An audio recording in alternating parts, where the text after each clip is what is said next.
Essa é uma igreja onde nós temos a adoração dos Reis Magos.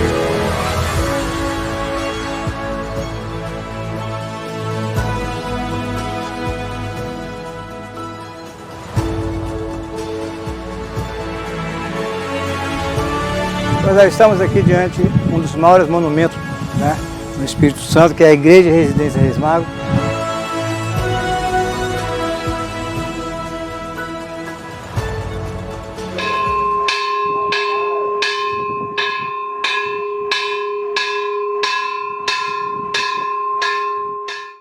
Tudo começou em 1557, quando aqui chegaram os portugueses, juntamente com os jesuítas, e se encantaram com essa localidade que fica a 40 metros do nível do mar. E aí eles sonharam, né, de um futuro bem benevolente aqui nesse local. As primeiras celebrações foram feitas numa capela coberta, feita de palha, ali atrás. E aí eles pensaram em duas coisas: uma igreja para o culto e um local para ficar. Os portugueses, para colonizar o Brasil, usaram de diversas estratégias. Uma delas foi a implantação das capitanias hereditárias. Depois foi enviar para o Brasil os padres de uma companhia chamada Companhia de Jesus, que são os padres jesuítas. Esses padres vieram para auxiliar na colonização dessa imensa terra que é o Brasil. Coube a Braz Lourenço chegar aqui em 1556, fundar uma aldeia indígena com os índios que vieram do Rio de Janeiro, Maracajaguaçu e sua gente, e fundaram a aldeia indígena que dá origem à cidade da Serra. Em 1557, ele, no processo de evangelização dos índios, conseguiu juntar aqueles tupiniquins que viviam espalhados aqui no litoral do município da Serra, desde Jacaraípe, Manguinhos para cá, e conseguiu reunir esses índios e estabelecer uma aldeia, um aldeamento indígena aqui na região de Nova Almeida.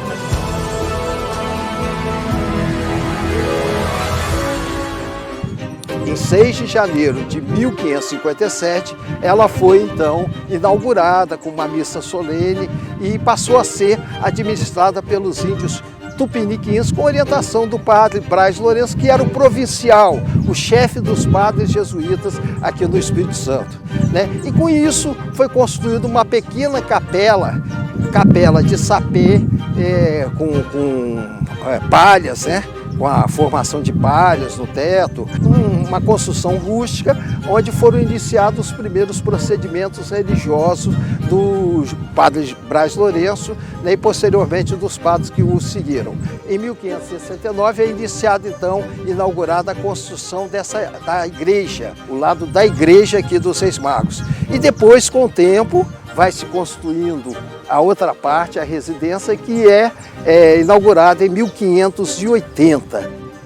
E assim começaram a trabalhar aqui na construção desse templo com a ajuda do índio, que aqui tinha quase 3.000 índios na época que eles chegaram, que eram os tupiniquins que estavam aqui. E o movimento foi muito bravo. Contato com Portugal, com a Bahia, porque era o momento do jesuíta aqui, né?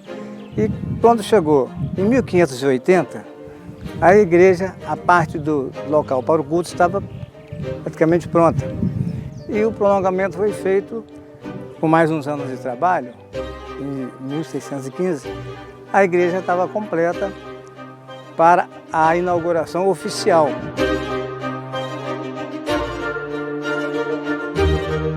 As características da igreja ainda são da fundação.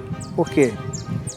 Você entrando na igreja, você vai ver alguns objetos que ainda relembram a década de 1580, né? Como? Aquelas bacias que tem na parede, que são o mármore português, o portal de entrada da igreja também, que é o mármore português, ou pedra de Liosa, o púlpito da igreja, tudo isso ainda está na mesma estética da fundação. Agora, a coisa mais marcante aqui, que visualiza o turista e a todos, é o altar-mor, com aquele retábulo. Ele é uma peça altamente capixaba, só tem nessa igreja, e ela representava na época a fauna brasileira. No centro temos o quadro dos Reis Magos, uma das primeiras pinturas a óleo pintadas no Brasil, segundo a história. Então, essa é a nave da igreja.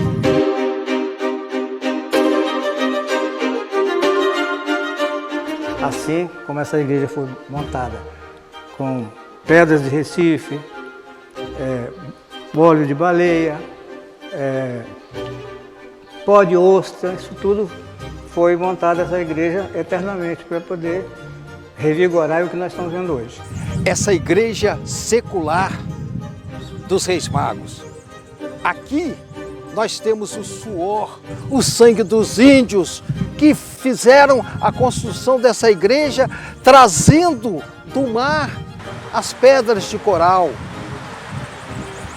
Essas pedras de coral colocadas sobre o óleo de baleia, sobre as ostras que eram quebradas, que eram socadas para transformar justamente na liga que ia ligar as pedras de coral. E os padres jesuítas eram mestres na construção dessas igrejas seculares. E isso é importante a gente destacar, essa obra jesuíta, porque ela é uma obra de considerável importância dentro da história do Estado do Espírito Santo e dentro da história do município da Serra. Essa igreja dos Reis Magos, ela não difere de nenhuma outra igreja construída ao longo de todo o litoral brasileiro. Os jesuítas faziam sempre a igreja num local amplo, com um grande largo, um grande espaço à frente e também numa colina. E aqui nós estamos numa colina de 40 metros de altura. Essa colina nos mostra o rio Reis Magos, onde daqui os jesuítas tinham a possibilidade de observarem a chegada de qualquer navio de inimigos.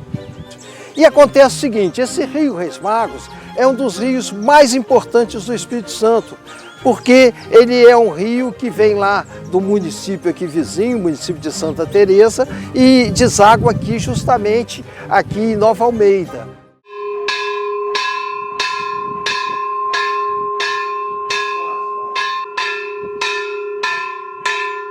Conforme o escritor Basílio Carvalho da Henon, os índios chamavam esse rio de Apiaputanga,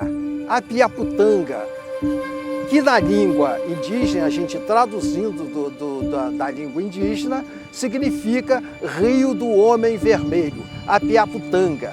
Então era o nome original desse rio Reis Magos.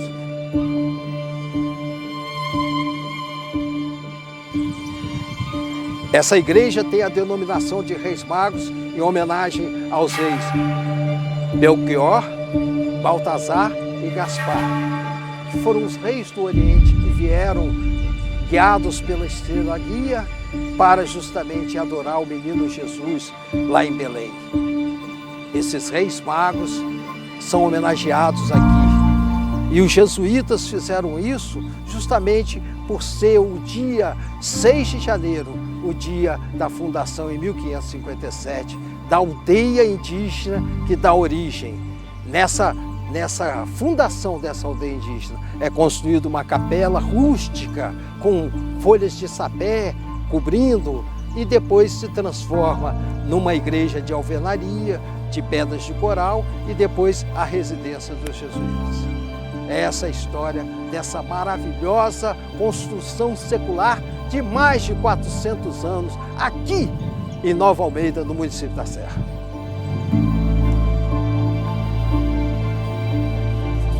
E tem um fator importante aqui nessa história de Nova Almeida, ainda registrada na questão cultural do Congo, que foi a vinda de Dom Pedro II.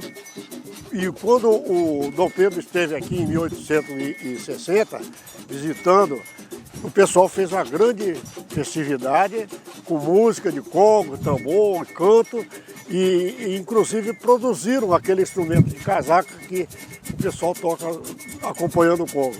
Quando ele visitou o Espírito Santo, primeiro ele chegou na Serra, né, foi muito bem tratado, depois ele veio para Nova Almeida. Chegando aqui em Nova Almeida, ele foi recebido com uma grande festa e a festa era o Congo que estava ovacionando a ele. O Congo naquela época era uma mistura do negro com o índio, né? Mas era o tambor que fazia a festa. E ele, encantado com aquilo, que ele não observava isso em outro estado, ele ficou encantado com aquele instrumento que é a casaca capixaba, é a casaca de cabeça. Você não consegue encontrar outra casaca no Brasil que tenha cabeça. Tá? Ele pegou aquele instrumento, encantou com ele e fez uma cabecinha, desenhou no papel e deixou registrado aí para a vida inteira. É o que a gente vê aí nas histórias do Congo. Por isso que a casaca capixaba é a casaca de cabeça. Você não consegue encontrar outra casaca no Brasil que tenha cabeça. Quando chegou é a casaca do Espírito Santo, tá? Que a casaca é um instrumento universal. Sim. Na versão da cabeça também tem a versão do negro. O povo conta que o negro, aborrecido pela dor que passava pelo seu feitor, desenhava também a cabeça do feitor e segurava e dizia assim, aqui agora eu vou massacrar esse cara, porque ele me bate muito, mas eu vou matar ele aqui. E na verdade, quando ele começou a passar aquela casaca, a casaca deu um som estridente. Mas mesmo assim ele falou, agora, cara, eu vou te enfiar, pegou a casaca e enfiou por baixo. Nós temos hoje, na Serra, uma das grandes festas folclóricas, que é uma das mais importantes dentro do Espírito Santo. E essa festa ela se ramifica nos distritos. E Nova Almeida é um dos municípios que é a segunda festa mais importante aqui. Festa do Congo, a festa dos Reis Magos. Dia 6 de janeiro, festa dos Reis Magos. Dia 20 de janeiro, festa de São Sebastião e São Benedito. Ela destaca os desfiles dos Congos pelas ruas, é muito interessante.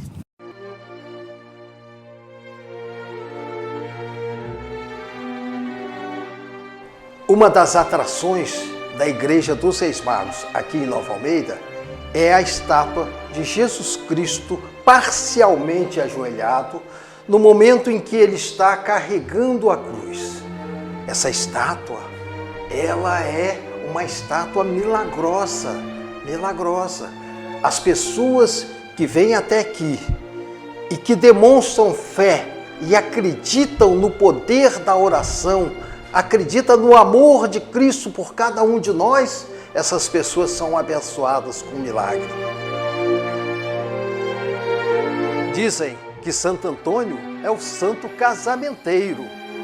As mulheres, as mocinhas, procuram Santo Antônio para que ele dê um bom casamento. Algumas colocam Santo Antônio de cabeça para baixo, na esperança de conseguirem um bom marido. Mas aqui em Nova Almeida é diferente. Aqui na Igreja dos Reis Magos, elas não precisam colocar Santo Antônio de cabeça para baixo. Basta vir aqui na igreja e procurar o banco casamenteiro. Neste banco, aqui, as meninas vão conseguir um bom casamento. Basta que tenham fé, que rezem, que orem, pedindo a Deus um bom partido e com isso conseguirão. Porque aqui esse banco produz casamentos realmente muito importantes. E eu, sentado nesse banco, não sou bobo nem nada, como Dona Zenaide está querendo me abandonar mesmo, então sento aqui e vou esperar um bom partido. Que Deus me proteja e eu consiga uma excelente companheira. Antigamente, eu lembro muito bem disso em outras igrejas. As missas eram rezadas em latim. E conta-se que os padres, eles não ficavam de frente para o público, ficavam de costa. Eles só dirigiam o público quando eles iam fazer o sermão no púlpito. Então a gente ainda vê isso aí. Tá? Então isso é um pouco das nossas relíquias dessa igreja aqui.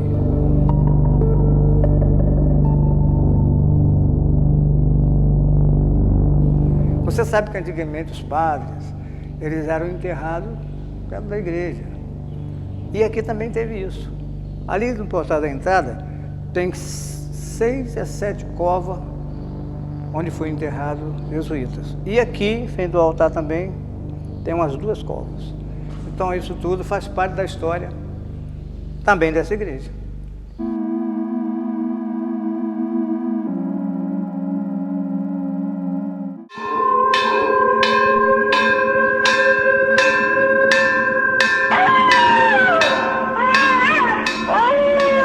Tem a coisa mística que vem do povo, tá entendendo?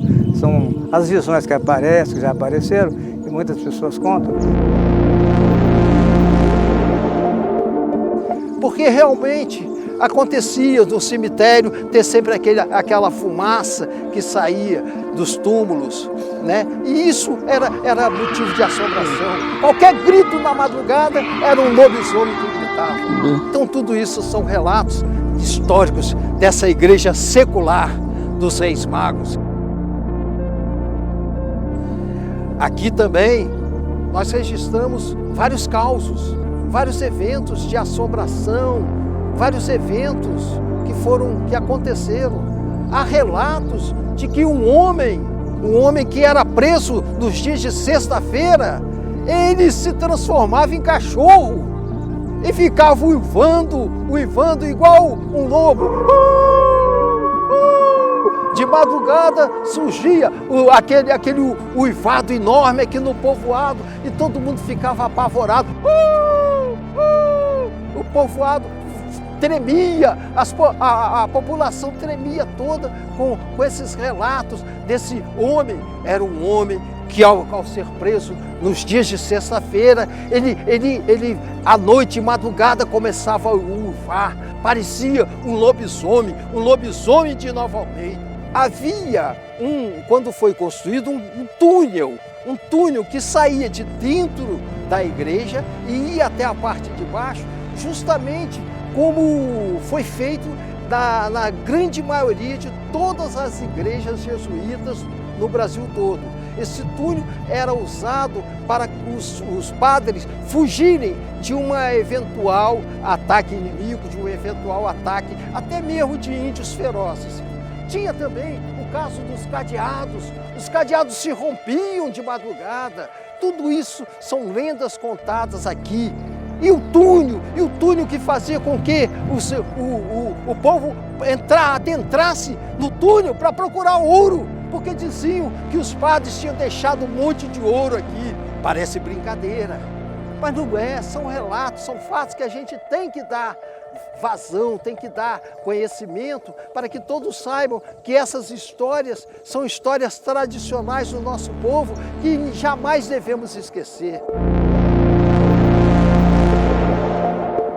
Aqui também é citado que o padre José de Anchieta, quando aqui passou e veio organizar o povoado, e por isso ele é considerado também o construtor, o fundador do povoado aqui de Nova Almeida, porque ele ajudou na construção desse povoado, há um relato de que o padre José de Anchieta também teria feito um milagre aqui, salvando um índio que estava todo com lepra, com doenças de pele, que estava aqui, e de repente o índio, quando recebeu a visita de Padre José de Anchieta, ele foi curado. Então isso tudo são lendas, são histórias que são contadas de pai para filho e que a gente tem que registrar, tem que contar que aqui também houve um milagre de José de Anchieta.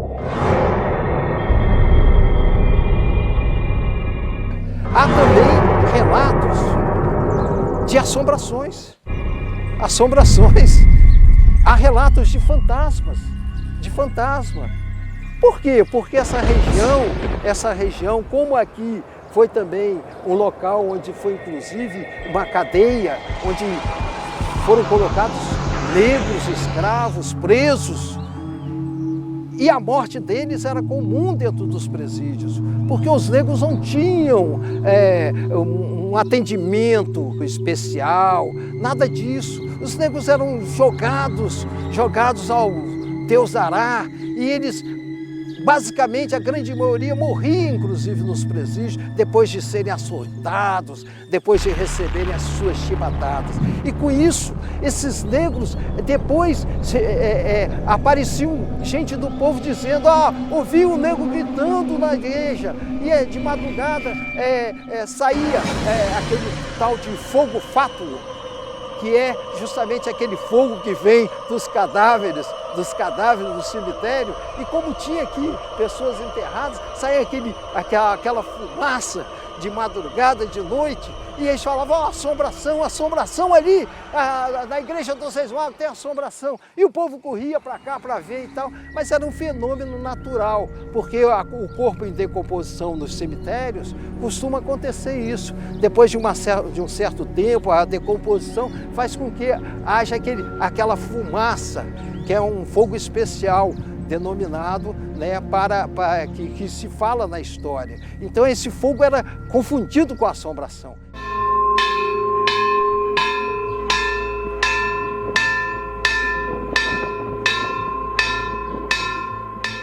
Estamos aqui na nave da Igreja dos Reis Magos, aonde a característica ainda é da fundação, onde vamos mostrar alguns objetos típicos da época. A gente vai fazer um pouco relato dessa história para vocês.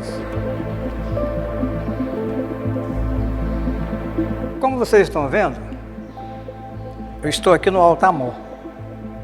E nesse altar-mor existe aqui uma das esculturas mais importantes dessa igreja. Segundo a história, é capixaba, porque você não encontra em outra igreja nenhuma no Brasil. E é chamado de retábulo. O que é o retábulo? Essa peça, montada aqui em 1701, com a ajuda também do índio, né? Dizem que essas peças vinham de Portugal e foi juntado peça por peça para montar essa riqueza que vocês estão vendo aqui, que é um encanto aqui para os turistas e para o nosso município.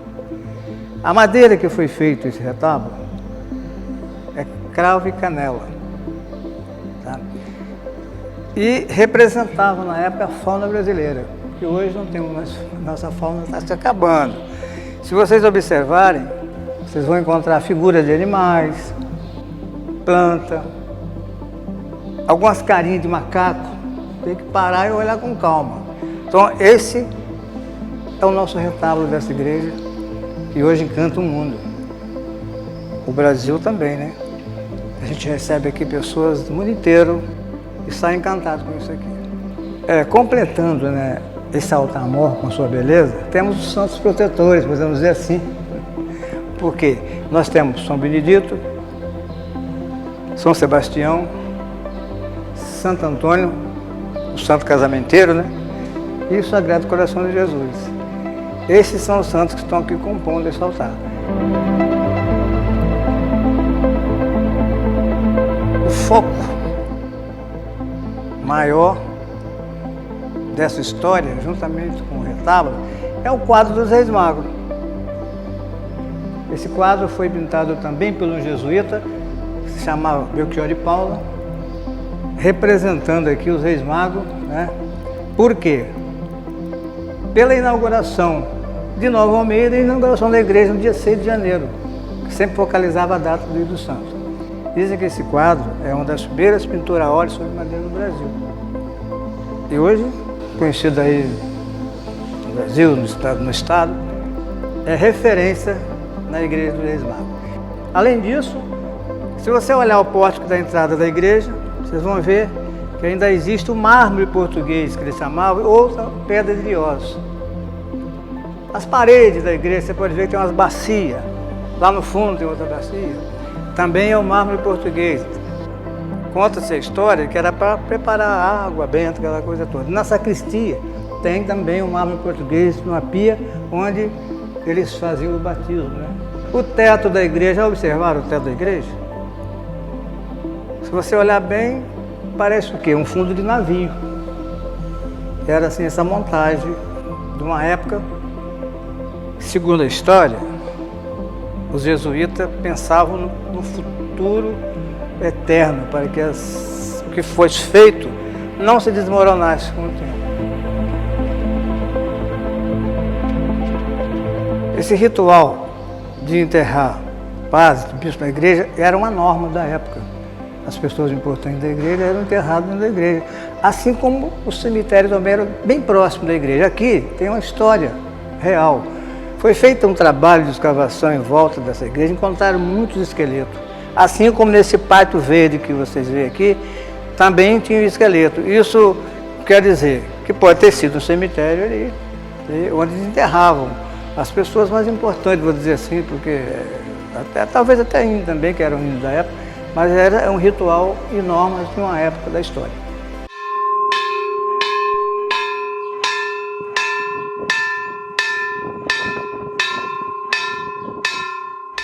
Com isso, esses padres vieram junto com os governadores gerais para fazer justamente a evangelização dos índios dessa terra e promoverem a assistência religiosa para os portugueses, para os índios. Mas quando chegou num período histórico aqui, que foi em 1759, aconteceu um problema com os jesuítas.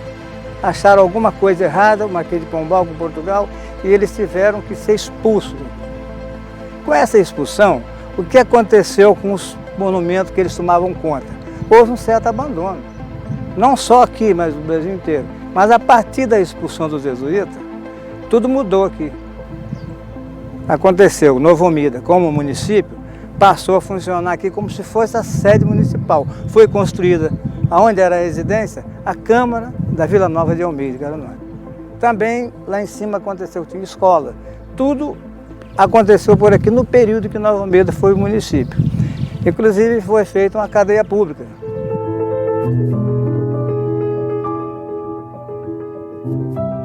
Essa é uma igreja onde nós temos a adoração dos Reis Magos.